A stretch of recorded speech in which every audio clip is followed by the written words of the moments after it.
Hello, Cubs fans, and welcome to a brand new edition of Cubs on Tap. We're back in our regularly scheduled programming. You no longer have to listen to me eat hot dogs and talk with Tyler on a live stream. It was fun yesterday, but we're back in a better result today to talk about. Cubs win 5-3 in the desert. They capture the series victory over the Diamondbacks. I am Ron Luce. I am joined by none other than the Juice Man himself. Juice, first off, buddy, happy Wednesday. How you doing? Cubbies win. Doing good, man. WesNASTY Wednesday. Maybe that's the title of the episode, or I don't know. We'll figure something out. But no, yeah, it's good to be done with the West Coast trip. I know that Cubs on Tap, we dread it because we do post games and it's late nights after late nights followed by early mornings for day jobs. So yeah, we'll be back to normal kind of schedule where the Cubs are playing at a decent time again, which is nice. But good to win 2 out of 3. Really could have been a sweep, but hey, no use of crying over spilled milk. We'll take a 5-4 West Coast trip any day of the week, even though it probably could have been closer to 7-2 if you really wanted to argue it. Yeah, you could definitely argue 7-2. Hell, I think there's a world you could argue an 8-1 road trip. Really, I mean it's just kind of how the series, that San Diego series especially, I think is the killer in hindsight. But agreed. I think yesterday's game, like you said, Juice, could have been a winner. But as you mentioned, we are not going to cry over spilled milk. A 5-4 winning road trip on a West Coast trip that usually kicks their ass.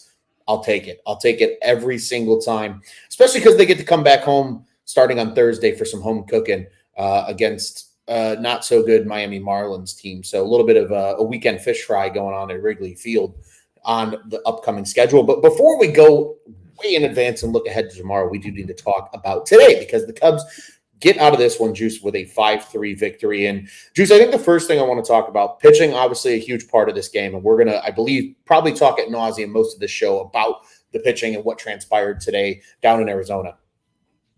But what a job by the Cubs' big guns. Seiya Suzuki.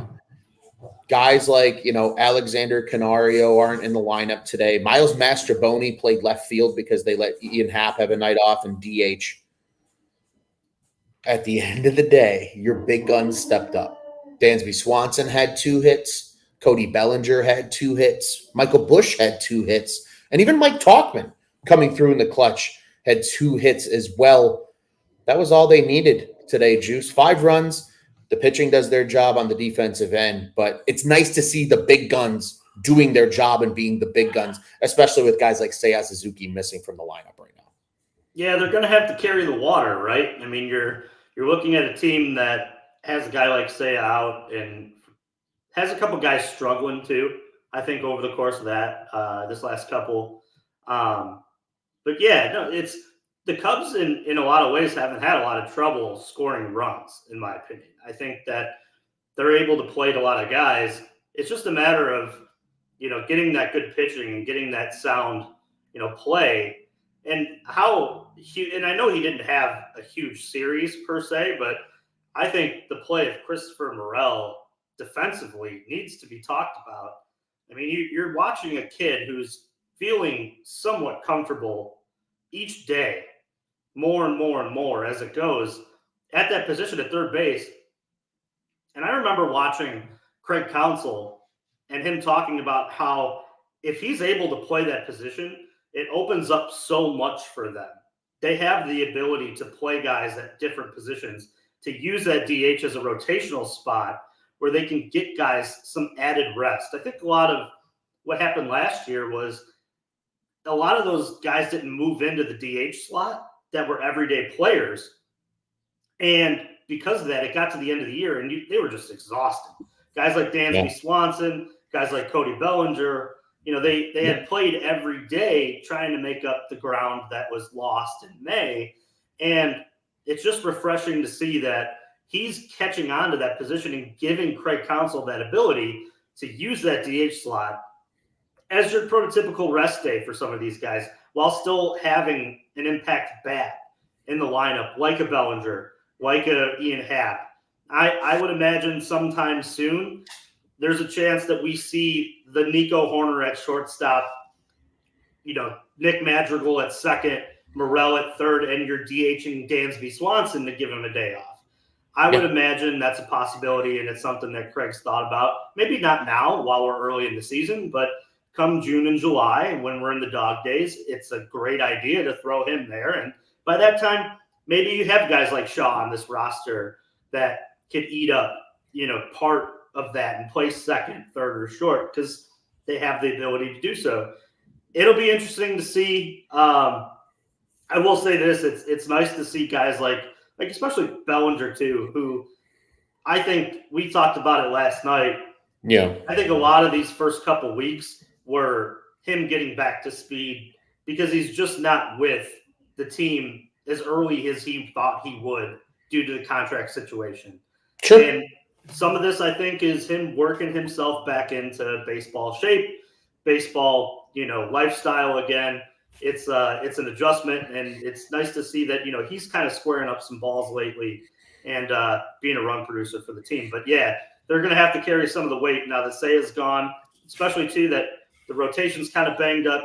Kyle Hendricks isn't pitching very well. Justin Steele's out, and you don't know what you're getting out of JMO. So the offense is going to have to carry, tons of water up the hill in April and May. And then you're just hoping when you get to that mid-May run, they're healthy and then they can hit the ground running. 100%. I think at the end of the day, your big guns are delivering exactly what you need. Dansby kind of was off to a slow start here to start the year. Good to see him have 2 hits today. Good base running from him as well as the Diamondbacks decided to throw the ball around the yard. Belly with a belly bomb, his 3rd of the season, as well as that. He doesn't get the RBI because of the error.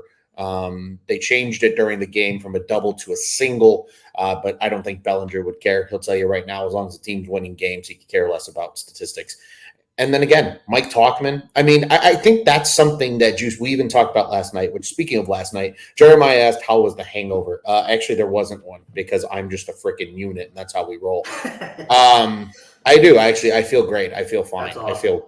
I feel normal. I feel the hot dogs in me. Like I can feel like the salt in my body, if that makes sense.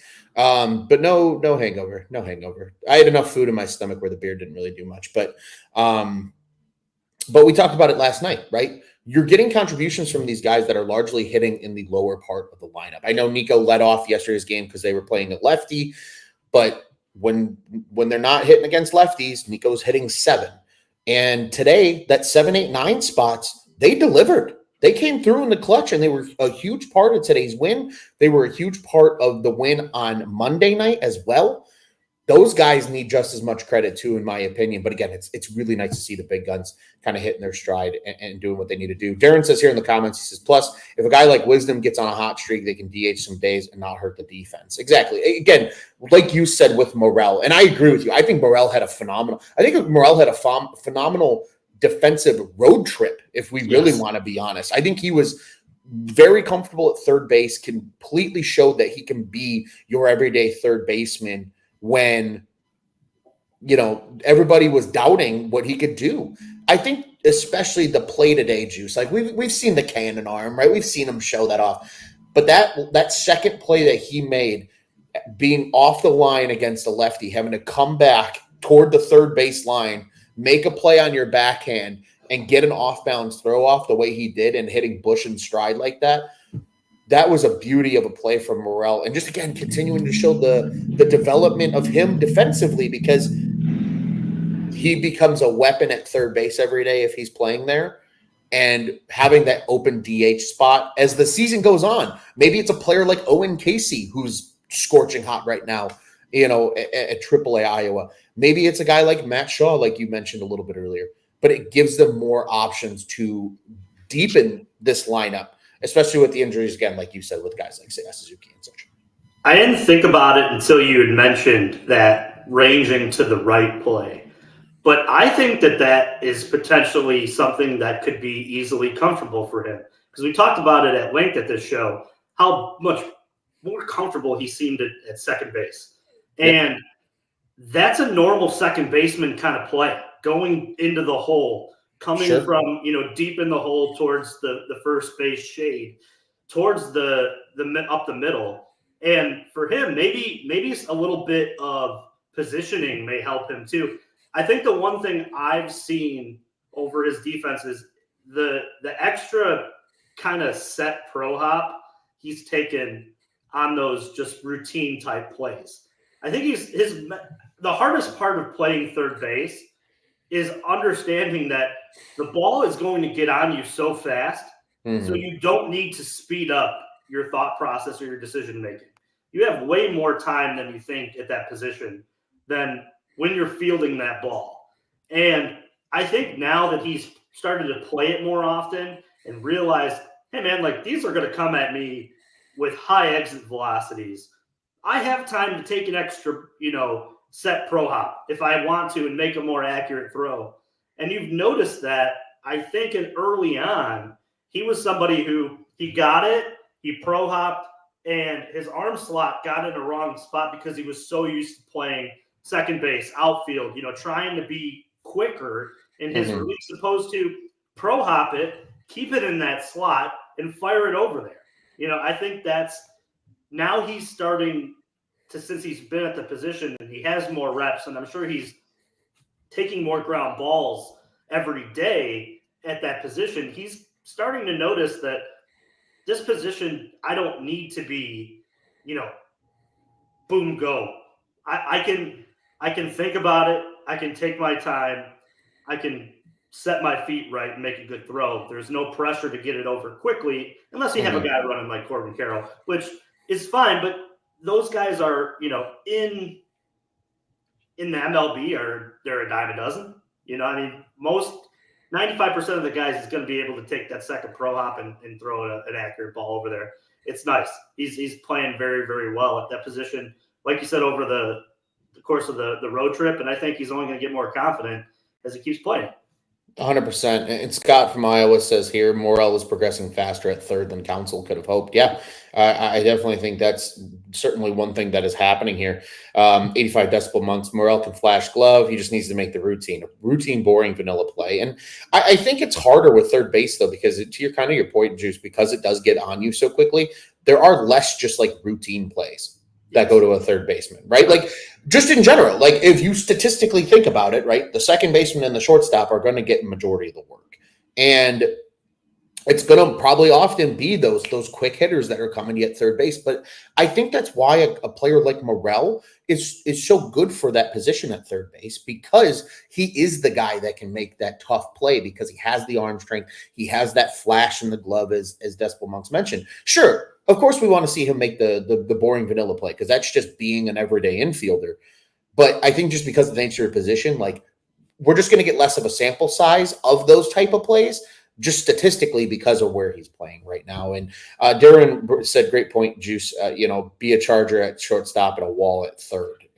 That's a great way to put it too, because I think for him, in terms of learning the position, he's probably played a lot of second, a lot of outfield, where you are coming in more often than you're just letting it get on you and being that guy who knocks it down, understands that there's time, picks it up, sets, and throws first. And that's something that you don't get in infielding practice. No matter how much you try to simulate it, it's game reps. And that's why I think that he's going to be able to grasp that position.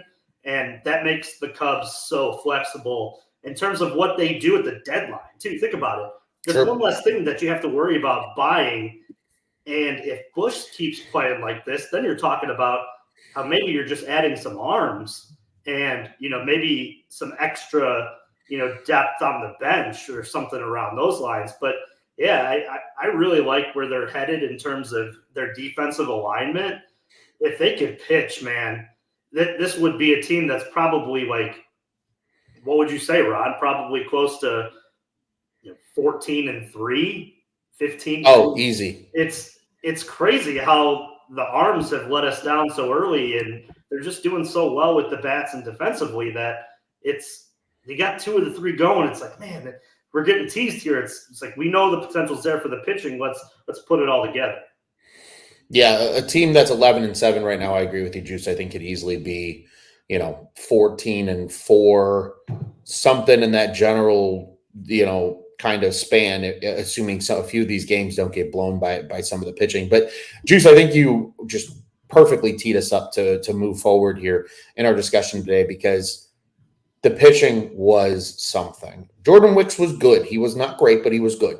4 1/3. I think he gets through the 5, if not for the Nico Horner error, because that would have probably turned 2 if it's a clean play. But ultimately, he goes 4 1/3. Council opts for, as you brought up in our chat just amongst ourselves, here, with the Cubs on Tap crew, for the better matchups with bringing a new guy in with a lot of righties coming up in their lineup.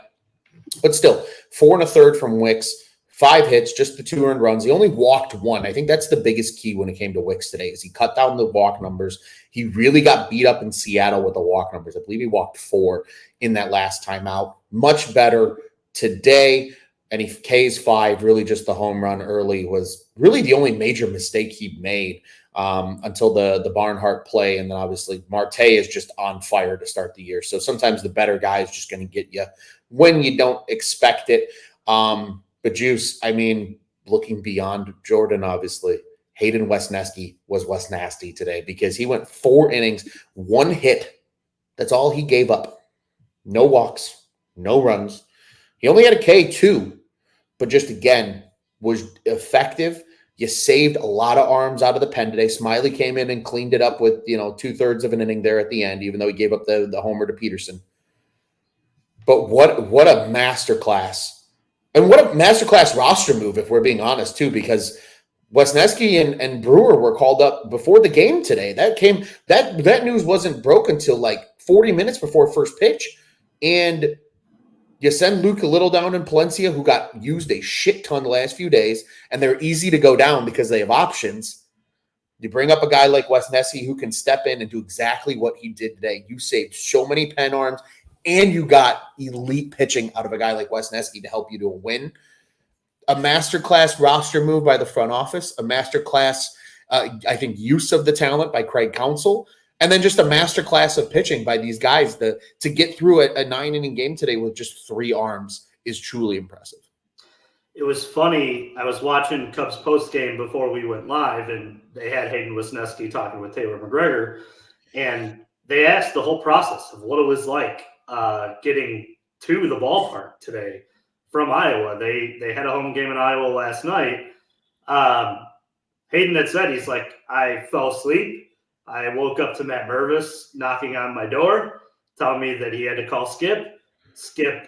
He calls Skip. He saw he had 1 million missed calls and text messages. Calls Skip. Skip tells him, hey, you're going to the big leagues. Get your stuff packed. We're going to get you out there as soon as we can. Tried to get some more sleep. He couldn't. He was up at 4 this morning. There were no direct flights out of Iowa, so he goes to Chicago. He was in Chicago this morning, was in Chicago for an hour waiting for him to get on his flight to go to Arizona, gets on there, flies all the way to Arizona, gets there an hour and a half before game time, and then puts in that performance. So you're talking about a guy who hasn't had a lot of sleep, who didn't have a lot of time to let any of it process, and comes in and shoves in a situation where I think we're having a way less chipper show here if they lose this ball game. And we're talking about yet another West Coast road trip that ends poorly for the Cubs, like it seems to every year. But yeah, you hit the nail on the head, Rod. He saved arms. He put in a great performance. And I think that it's interesting to see what they'll do with him next, because we were talking about it in the group chat. The Cubs have a lot of, I think, awkward and tough decisions to make before tomorrow's baseball game. I think a lot of them are going to have to be talked about over the plane ride. And obviously Jed and Craig and Carter will probably get together and talk about what's best for the team going forward. But there's some decisions rosterly that have to be made, because it appears that Jameson Taillon is going to get the ball tomorrow if they play. So that means somebody has to come off the roster. If it's not Hayden WesNASTY, because he had such a great, performance today, then who is it? Who's the one who's getting optioned down? Because you're looking at a roster with very few options, and the guys who do have options are kind of performing, and you don't want to, send those guys down who are giving you, good performance after good performance. So it'd be interesting. I don't know what they're going to do, and I really would hate to be the one making the decision, because I think the hardest decision, and the one I think that is the most right, would be the most difficult. And to me, that's phantom injuring Kyle Hendricks and finding a way to get him right while keeping, the weapon that is Hayden WesNASTY here and in Chicago. Yeah, and I think keeping another weapon that is still here in Ben Brown here as well, because Ben Brown has just been that good in addition. It looks like as of now, based on everything that is being shown on the MLB page, if you go to probable starters for the Cubs for the next 5 days, Tyone is listed for tomorrow. So it looks like it will be Tyone tomorrow. They said he was going to start this week. They just didn't know when. Thursday made the most sense because you tell them, hey, when we get back home, the ball's yours. Start this series off. You get a team like the Marlins, who are probably a favorable matchup for a guy who's just coming back from injury and had a late start to the year. But I agree with you, Juice. WesNASTY and Brown are two guys that are performing that have options, but you're going to have to make a hard decision to open up that spot for Tyone on the active roster. So fortunately for them, because of it being getaway day, they're probably already on a plane, or at least getting pretty close to departing from Arizona. They'll be home in 3 hours from now. So they'll get home at about 9:00 Chicago time. At least tomorrow's a 6:40 game. Again, like you said, if they play, there's rain in the forecast for those that were wondering why Juice said if. There's rain in the forecast, for first pitch time through the rest of the evening. So they would either probably play a doubleheader at some point this weekend, would be my guess, either Friday or Saturday, I'm assuming. Or they might just try to play through it and keep an eye on it. Nonetheless, but just there's some really good comments here too that I want to get to while we're on this topic of discussion. Some of them relate to the bats, and some of the other ones are just some general conversations here as well. But David Snyder a little bit earlier said Bush better, the best hitter, 2 more knocks today, thanks to the Dodgers. It was also good to see Belly start doing his thing as well. As 85 here said, the third base position, it was a reactionary type of position. Get the ball, make the routine, accurate throw. Heck, throw a one-hopper. Bush can pick it. He played first in college. Yeah, and I think Bush is getting reacclimated to being a first baseman, right? He didn't really play it for a while, so he's kind of getting reacclimated and things like that. This was an interesting one from Dave that I do want to pick your brain on here, Juice, because I have a thought on it. And he says Bush should be in the cleanup spot, not Morel. Bush is the clear-cut cleanup hitter for this team. Council needs to adjust that. I think in today's baseball, the way I look at it, if you have a deep enough lineup where you can you trot out truly the best 9 hitters on your team on a day-to-day basis, your leadoff hitter is typically a guy that gets on base. And it can be completely situational, like the Cubs are doing right now with Horner versus Happ based on lefty-righty. But those are 2 guys that get on base respectively, albeit through different measures, right? Happ is a big walk guy. Horner's a big contact guy, but nonetheless. The 2-hitter, which was Seiya Suzuki for most of this season, is usually your best pure hitter, or one of your best pure hitters. And I think Seiya was the perfect guy for that spot. Obviously, right now, Swanson is up there. I think that's just based out of necessity and how this lineup shakes up. Belly is the perfect 3-hole guy, right? He's the first big run producer, the first big thumper in the lineup at that point. I think your 4-hitter should be the guy that's the boom or bust hitter. Because if you get 2 or 3 on in front of him and he runs into one, that's a big swing of momentum. So I like Christopher Morel in the 4-hole personally, because then also look at today. They intentionally walked Morel to get to Bush. I think Bush is getting more opportunities to see pitches being in those 5 and 6 holes rather than somewhere up in the 2 or 3 or 4 spot, because he's got some protection ahead of him. And then you can't pitch around Bush, because then you get to a red-hot Nico Horner now, who for the last 3 games has shown up the way he has. So, again, I don't think there's a right or wrong answer to it, but I just think it's interesting because, to me, that is right now what's working, is having Bush in that 5 and 6 spot. And if it ain't broke, don't fix it. It's hard to make this lineup out without Seiya Suzuki. It's got to be. And I think the 4-hole gets affected by the fact that they don't have that guy like Seiya right now. Because, you could talk about putting I have more comfortability moving Bush to that 4 slot if they had a guy like Hap deep down, because the problem is you don't want a guy like Morel who can run into one without any protection behind him. So the problem right now isn't a matter of where these guys bat.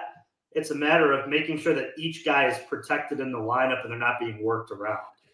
And if you were to move Morel down that run, you would hate to see him get out of his new kind of approach of swinging less out of the zone to do something because he knows that there's a guy behind them who isn't as talented as a hitter. I think by placing him in that 4 hole, it allows him to be a little bit more patient at the plate as well, because he knows if I can pass that baton down, I'm passing it to a guy like Michael Busch, opposed to if he passes it in the 5 hole, maybe it's to a guy like Mike Tauchman, who's playing a lot of right. And that's no knock on him. It's just a matter of, due to the injuries, this is what we're looking at in terms of the lineup construction. I like moving Morel a little bit down, maybe once Seiya comes back, and then you can position things around within that 4 hole to put more guys in there like Bush. Maybe that's a good idea, but he definitely needs some protection in the lineup because I think it allows him to go at the approach that he has and has had over the course of this year. And 2, I wonder if Christopher Morel is playing a little bit hurt right now as well, especially with that hand and finger injury. It seems like a little bit of that power is kind of not gone, but it seems like he's swinging less hard and less violent than he did, over the course of the first couple of weeks. So hopefully a little bit of rest and maybe he gets a day over the course of this 4-game set here with the Marlins and he can, lick his wounds a little bit. Yeah, 100%. I entirely agree with everything you had to say there, my friend. But Juice, let's talk about something that you brought up here, and I think this is kind of our great last segment, we can call it, before we do look ahead to this Marlins series starting on Thursday. And that is a quote from Craig Counsell that you're going to play for us here in just a second. But talking about like Hayden WesNASTY coming up, taking advantage of the opportunity, filling a role that they needed just a guy to get the job done today. And he did exactly that.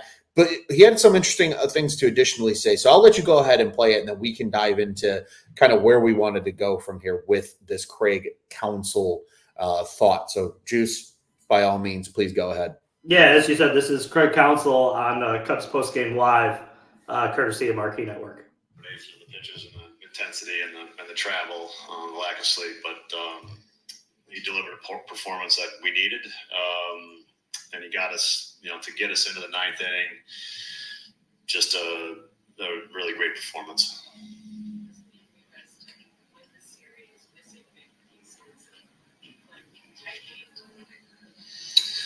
Yeah, I mean, it's just, look, we got to, we've had some injuries like a lot of teams, and you got to step up and you got to get great performances. And today we got a great performance from, somebody we needed a great performance from. And so it's about really players just, getting a shot maybe and doing something special. And we got that today. And that's the part at the end, Juice, that you brought up that was really interesting, was guys just getting a shot. And I think that's where we wanted to steer this conversation of, what does that mean for the Cubs now moving forward? If they're in this mindset of guys just getting a shot, are the Cubs maybe going to get more aggressive with some of the names that they start to bring up throughout the year to maybe fill some of these holes? Perhaps it's the bullpen, which has been a clear struggle right now. Perhaps it's the starting rotation. Maybe a guy like Ben Brown just continues to get more role. What do you think about the comment, and kind of where does that take your head in terms of your thought process? Yeah, I thought it was interesting sitting and listening to that. I think it opens up an interesting conversation, like you were talking about early on in the show, with them flying back to Chicago and having some roster, decisions up in the air. I think it's interesting to hear him say, I don't want to speculate and say that this is what he was doing, but Craig Counsell is a very calculated, smart individual. And I don't want to, cause rifts throughout the clubhouse. I think that him and Jeff Carter have, a good idea of, what each wants for a ball club. But this is one way that a manager kind of pushes or, kind of strengthens his backbone against management, the guys who make the decisions, on the roster. And I'm sure they work together, but maybe there's a little bit in there of Craig Counsell throwing it up to Jen Carter and saying, hey, I'm all ears to bring some of these guys up and give them their shot. And I think the most interesting comment in there is maybe it's just giving some of these guys a chance. And the most interesting part of that is the Cubs are stacked down in AAA and in AA as well. I mean, they have a lot of talent and a lot of guys that could be put on this 40-man roster, and some of this fat trimming, per se, could be done. And maybe that's what he's kind of alluding to with that comment. Maybe guys like Ben Brown and Hayden WesNASTY today have opened his eyes of, hey, man, like, I know I'm 2 for 2 in this, of bringing a guy up and seeing instant, performance, instant return. And supposedly those are two guys that, they're very talented in Ben Brown and Hayden WesNASTY, but they're not the top of this system. They're not Kate Orton. They're not, Matt Shaw. They're not Owen Casey. They're not some of these big names that are doing a lot of amazing things in the minor leagues that maybe it opens up a door for them to have these conversations and go, hey, let's just go young. I can do this as a manager. I can manage young talent. I've done it before. And I'm starting to wonder, Ron, if you remember last year when we talked about having the guys like Mancini and we had Tucker Barnhart, those old roster guys who have been in the leagues for a really long time that just weren't, doing well with the club. I wonder if, because Craig is the hands-on manager that he is and is so intelligent with moves and things, I wonder if we're going to see movement away from that quicker, because I wonder if he'll be able to push Jen Carter to make more uncomfortable decisions, because he does have that say within the Cubs organization of, hey, man, like, I know what I'm doing here. I know what I need. And I see that we have what I need here. Let's bring some of these guys up. We'll go young, and let's maximize this run here. If we get to the deadline and we have to trade some of these guys, I think ball clubs would appreciate the fact that they've had some major league experience coming into their system. If you did want to trade a Hayden WesNASTY or a Ben Brown to net you that front of the line starter or something like that along those lines, I don't think that that's going to happen, but it opens up that door for you. And I think that Craig Counsell looks at things much more broadly than maybe a David Ross did, where he's bingo just along for the ride. And I think that these are interesting press conferences that come up because it does allow Craig Counsell to use the media to announce to the world that he's not the one maybe holding this back. Yeah. And I understand why Jed's doing it, but hey, here nor there, they have to figure it out. And I think you brought up such a good point. It was something I was going to bring up if you didn't before. And that was is the David Ross difference, right? Because how often did we hear last year? I can still remember the quote late in the season of, it's not my job to groom these guys. It's my job to win baseball games. And Craig's taken from the approach of, we're going to need these guys to win baseball games. Like, the roster as it stands is not perfect enough to probably win a World Series. And we talked about it here at Cubs on Tap. And again, this is why people should listen to what we say, because we're kind of smart in this shit and what we talk about. But we talked about it all offseason, that you looked at this roster and you said, yeah, that's a good roster that could probably win the NL Central, but it's realistically going to take a multitude of things. Something that Carter Hawkins said at CubsCon, right? You're going to need some of those 2-win players in terms of WAR to become 4-win guys for you. But you're going to need some of these guys to come up and make an impact. And it might not be the guy comes up and he's an instant superstar. But at least if the guy comes up and he gives you solid play as either a bench option or he's filling in for an injury or whatever, that is just as important, and sometimes it's going to have to be the youth. And I think that's the biggest difference from a team that is where they are, that's led by David Ross, and a team where they are now that is led by Craig Counsell. And I really do think that's where we're going to see the biggest difference in terms of dividends that it's going to pay for the Cubs in terms of wins is going to be what the impact is with youth. Ben Brown last year doesn't have the same success, in my opinion. He comes up, he gets shelled in Texas, he goes right back down because David Ross would rather see, somebody else come up that's more experienced and, because he doesn't want to groom a young talent, where Council has taken that head on and it continues to be shown. One thing, Juice, you mentioned too, right, about some of this fat trimming potentially taking place over the course of the season. Dave said this a little bit earlier. He said Mastrobuoni 0 for 12 to start the year. He says, what do you want more of that or a wisdom back? He says, if you need to think longer, you got to go put a hat on and sit in the corner. But as Scott noted, Patrick Wisdom was pulled from today's Iowa game after smoking a double. Scott's not saying he's on a plane to Chicago, but he's on a plane to Chicago. I think he's going to be one of the moves that we see tomorrow as well, is a guy like Wisdom getting activated, because now, especially without Seiya Suzuki, it's nice having a guy that maybe can run into 1 or 2 homers every 2 or 3 days that can give you some of that instant pop off the bench. Again, this is a guy that played under 100 games last year and hit 23 bombs. Like, the power's there. I know he's not an average hitter. He's never going to give you that. He's not the greatest defensive player, but the power is undeniable. And having that on the bench right now is something they just don't have. And furthermore, without Suzuki there, you don't want to put all the weight on a guy like Alexander Canario to have to be a power hitter for this team right now in wake of, your $20 million right fielder being on the shelf. Yeah, I don't want to be the guy who sits and poo-poos the idea of Patrick Wisdom, but if he's going to play a lot of right field, I don't want to see it. And I think Council knows that too in some ways. I know he's done that down in AAA, but I'm fine with his bat in the lineup at third or, at the DH spot. I mean, I'm sure he could play a little bit of first base too. If they wanted to give, Bush a day in the DH slot, they could still use that as a rotating piece. They're going to need that lineup to be lengthened without Seiya in here. They're going to need more professional hitters, and he can do it. Scott knows my opinion on Patrick Wisdom. I don't hate him. I just don't like him. It's like vegetables, like certain vegetables. Like I like broccoli, but I don't love it. Like I like zucchini, but I don't love it. Like it's not. Patrick Wisdom isn't the baked potato. He's the carrot. He's the glazed carrot. It's good. It's a nice change up, but it's not something that I'm seeking out at the family dinner table. Yeah, and speaking of changeups here, Juice, I want to pivot back really quick to just some of the pitching. I think a couple of the names that you mentioned, right? Obviously, Cade Horton was fantastic yesterday. He's on a pitch count. They're kind of managing how much he's throwing right now in Double-A.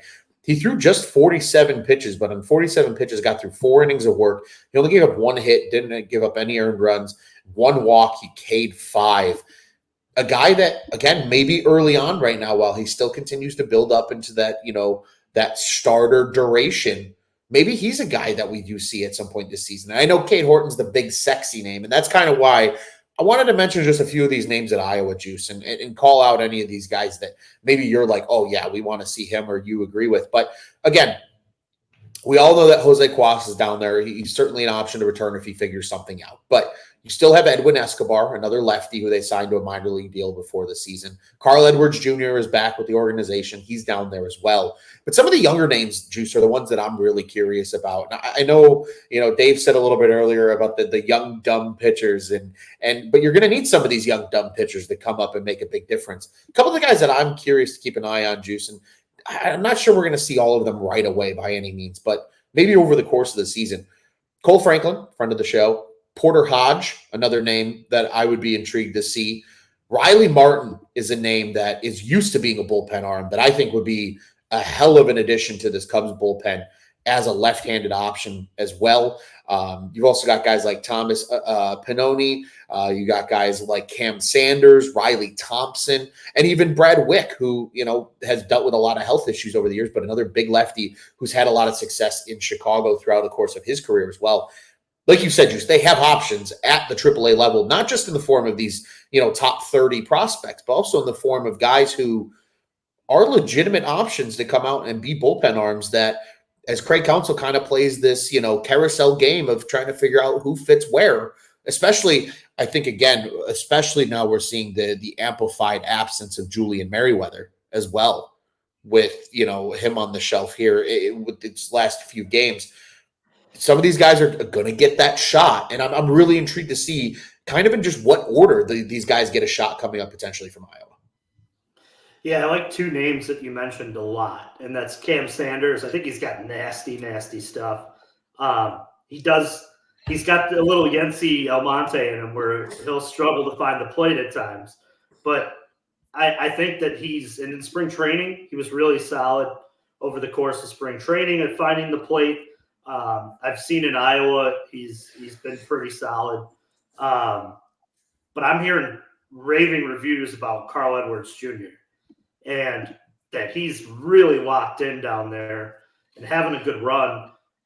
It's a guy who's done it before. It's a guy that, Justin Steele on this very show mentioned before spring training had even started.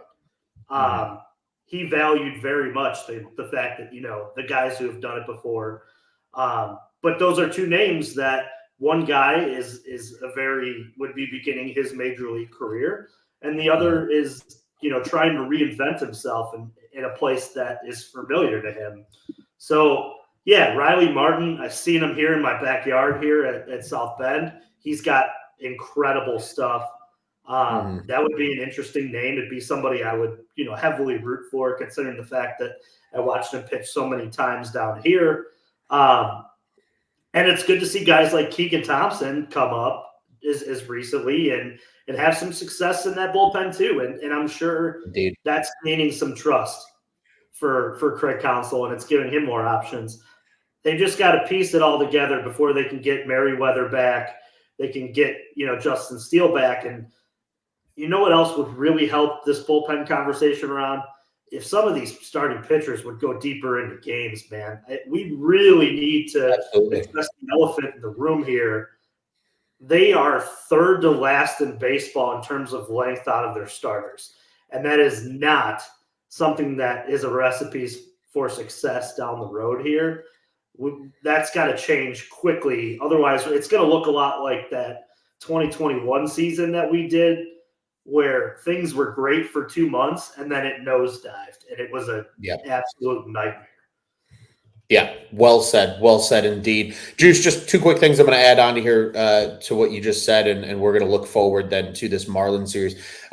Just 4 appearances so far from Carl Edwards Jr. down in AAA Iowa. He has thrown 5 2/3 innings already, 3 walks, 5 Ks. He has a save as well. A 3.18 ERA is the number he's carrying down there right now. So again, a guy that I'm sure a lot of Cubs fans will be clamoring to see at some point. And very good chance that we will see at some point here in the not so distant future. And then you also, continue to mention about the starters. I think that amplifies why the return of a guy like Jameson Taillon, who even when he would struggle pretty regularly, would give you 5 2/3 to 6 innings of work, and then obviously Justin Steele, who is almost a guaranteed 6 innings of work every time he's comes out of, every 5th day, if not more, which we've seen routinely over the course of his career now with the Chicago Cubs. So again, getting healthier in the rotation.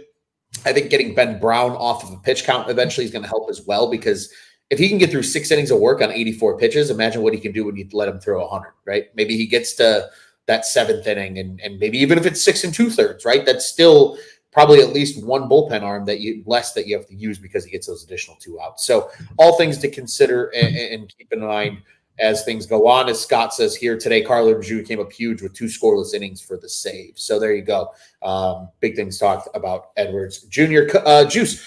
The Cubbies are coming back home, thank God. As we noted, this West Coast trip is over. No more, 12:30 post-game shows from us. It will be a 6:40 start, assuming the weather cooperates, on Thursday, April 18th. The left-handed pitcher for the Marlins expected to trot out right now is A.J. Puck. He's 0-3 to start the year with a 5.91 ERA. And as we noted a little bit earlier, Jameson Taillon expected to make his 2024 debut with the Cubs and getting the start. Juice, I will be at the game tomorrow night, so I will not be on the post game. You most likely will be with one of our other great co-hosts. But what are you expecting the Cubs to do, assuming this game gets played, in order to get a win and start off this 4-game set with the Marlins on the right note? This homestand is all about taking care of business. You're talking about 7 games here, against two teams with under 7 wins. I mean, the Houston Astros are decimated at the rotation. They have 6 wins on the year, and the Marlins are just a dumpster fire and didn't do anything to better their team over the course of free agency or trades or anything in the offseason. So you should have all the information at your fingertips on how to beat this team. And they're scuffling. Don't give them any hope. These are these games in early April here where if you get up 4 or 5 runs, a Marlin team may just cash it in. We're not talking about the Diamondbacks here where there's expectations for the season and they're going to keep coming at you with that annoying type style of baseball they play. We're talking about a team that really doesn't have a lot of guys in their lineup that can hurt you other than, Jazz and your Jake Burgers. You can kind of move through that lineup fairly easily, but you're going to have to put hits together because they can pitch every once in a while. They have some good arms within that system that can win you some ball games and give you some trouble, but early and often would be my hope for this series. Score early, score often, get the starters deep into games, and make these next 4, just nice leisurely wins. We haven't really had one of those where we get on here and talk about how great everything was wins yet. Where we're sitting there doing backflips about how this team's so good and they win, 10-0. And you have the ability to get some extra rest. Oh, and there you go. Jake Burger's on the 10 days. My bad. Scott beat me to it. I was going to already bring that up. That one of the big names that you're concerned about is not even going to be playing this series. There you go. See how you made my point even better. You can move through this lineup pretty easily, be aggressive. That makes no excuses for these starting pitchers. None at all. Be aggressive. Get strike 1 early. Get runs early. Shut it down. Win easily. We need to stack some easy wins. Some low stress, no, heart attack level stuff going on here. But it'd be nice to have those, and that way you can have guys like Alzolay who have kind of struggled, go out there in a non-safe situation and work on things and get, comfortable again, and not just have to be thrown right into the fire right away. So, well put. Take care of business. That's what's got to happen over the course of this homestand. Absolutely. A couple of additional notes here. Marlins coming into this one, they are 4-15 on the season. The Astros are 6-14 on the season. Astros won't play tomorrow. They do have an off day. They will start up a series with the Nationals over the weekend before they venture back to Chicago. And then ultimately back down to Houston. So just a couple things to keep in mind here with 2 of the lesser teams coming to Chicago over the next couple of days. Another quick note here, we will see a lot of Nico Horner in the leadoff spot as well in this series, according to MLB.com. As it stands right now for the 4-game set, we already talked about Puck will get the start on Thursday, but it will be a lefty again on Friday and Jesus Luzardo, a righty on Saturday and Edward Cabrera, and another lefty on Sunday for the Marlins and Ryan Weathers. So expect Nico Horner to lead off 3 of these 4 games. He did a nice job doing so on Tuesday in that spot. Maybe that continues to get him firing. And again, something to keep in mind. Right now, it shows the Cubs, Tyone, Imanaga, Assad, Hendricks for the series. Obviously, we'll learn if anything changes on Thursday with some roster moves, but that is currently what is in the cards potentially. I like Dave's comment here quickly. He just said he thinks that Leiter might be a good guy for the closer role. I don't disagree. I think Leiter has been absolute nails, but at the same time, because he has been so nails in dirty situations, it's like, do you really want to take him out of that role? In addition, like Darren said, hard to have an easy leisurely win when sometimes 10 runs ain't enough. Yeah, well, hopefully that's not the case against these lowly Marlins over the weekend. And again, it starts on Thursday, assuming Mother Nature cooperates and the Cubbies can get game 1 in at 6:40, and then it will be 1:20 first pitches over the rest of the weekend. Juice, final thoughts before we sign off for the day, my friend. No, good West Coast road trip. I think if you would have told us at the beginning of it, there would be 5-4 on it, we would be thrilled. Because they usually play this road trip significantly under 500. But they did a good job. Let's all sit tight and see what happens with the roster. I think that's the most interesting thing, prior to Thursday. It's going to be I'll be attentively watching my phone for Cubs transactions over the course of this next 24 hours. Yeah, likewise, indeed. I agree with you there, Juice. Also, a reminder to everybody, as always, follow our friends over at the Dingers Podcast, at Dinger Cubs on the socials. Follow us as well, at Cubbies on Tap on the socials, at Juice on Tap, at Luce on Tap. Crack them, lock them, fuck them. You know the drill. At Joey Knows Nothing, Teddy Freddy 270, Nick _on tap, and Silent Bob _2. Give Bobby Foster a follow as well. He's done a great job. And you guys will see him at some point on this microphone. At some point in the year. We will figure out when that will be. Bulls, Bears, Blackhawks. You guys know the drill. NFL draft is next week, so be sure to tune in with the Bears on Tap guys. They've been doing a lot of cool stuff. We did a fun show, actually, with Quentin, you and I, Juice. So highly encourage everybody to listen to that as well. We had GM Juice over here making picks for the Chicago Bears. It was a lot of fun. Bulls have their play-in game tonight. Be sure to tune in with the Bulls on Tap folks as well.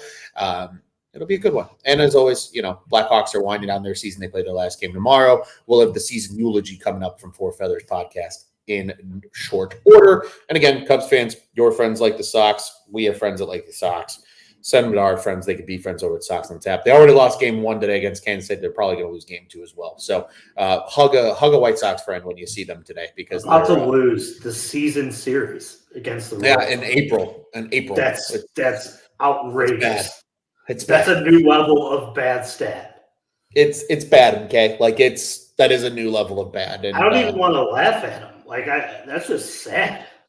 Yeah, it's tough, man. It's tough. But ontapsportsnet.com, at ontapsportsnet on the socials, the OnTap Sports. I'm going to check out what's on tap in Chicago sports. Juice, it's always a pleasure, buddy, especially after the Cubs get a victory.